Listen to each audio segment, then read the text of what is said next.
आज महाराष्ट्राच्या भविष्यातला एक काळा दिवस मानायला लागत.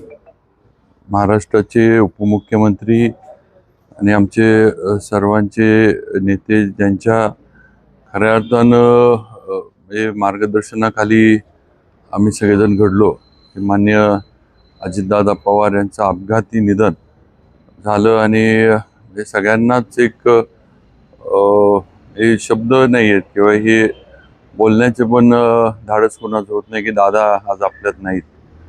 अतिशय संवेदनशील, कार्यक्षम आणि वेळेचं महत्त्व राखणारा नेता आणि स्पष्ट वक्तेपणा, प्रशासनावर अतिशय मजबूत पकड असणारं नेतृत्व दादांचं होतं.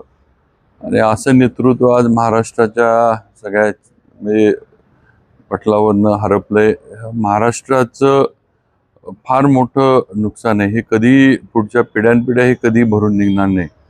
अनेक आठवणी दादांच्या आहेत ज्या आज व्यक्त करणं पण शक्य नाही.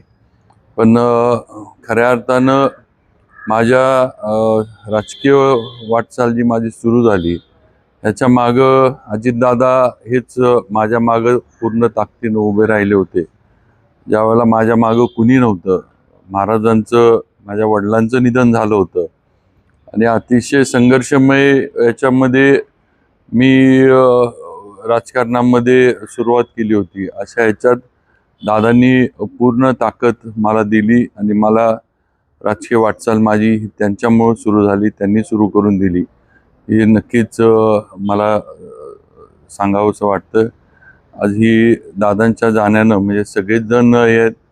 मला वाटतं सातारा जिल्ह्याचे पालकमंत्री म्हणून त्यांनी जे काम जिल्ह्यात केलं, मला वाटतं जिल्हावासियांना एक विकास काय असतो आणि जिल्ह्याची दिशा कुठल्या ह्यानं असावी ह्याचं एक त्यांच्या पालकमंत्रीच्या काळामध्ये अजितदादांनी एक मार्ग दाखवून दिला. नाहीतर थोडं आपला जिल्हा दादा याच्या आधी थोडा भरकटलेल्या अवस्थेत होता असं मला तरी वाटतं. पण दादांनी खऱ्या अर्थाने या जिल्ह्याला विकासाची दिशा दाखवली आणि आज त्यांचं नेतृत्व आपल्यात नाही. अपघाती निधन त्यांचं बारामती येथे झालंय. अतिशय दुर्दैवी या शब्दाच्या पलीकडची ही घटना आहे. आणि हे दादांचं अचानक जाणं हे संपूर्ण महाराष्ट्राचं नुकसान आज त्यांचं नेतृत्व आपल्यातनं गेल्यामुळे झालंय.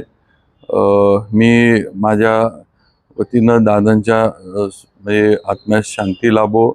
बाकी त्यांच्या कुटुंबियांवर तर हा फार मोठा सगळ्यांच्यावर, सुनेत्राताई वगैरे यांच्यावर फार मोठा हा वेळेनं टाकलेला एक घाला आहे. त्यातनं त्यांनी बाहेर पडो एवढंच मी आत्ताच्याला सांगू शकतो.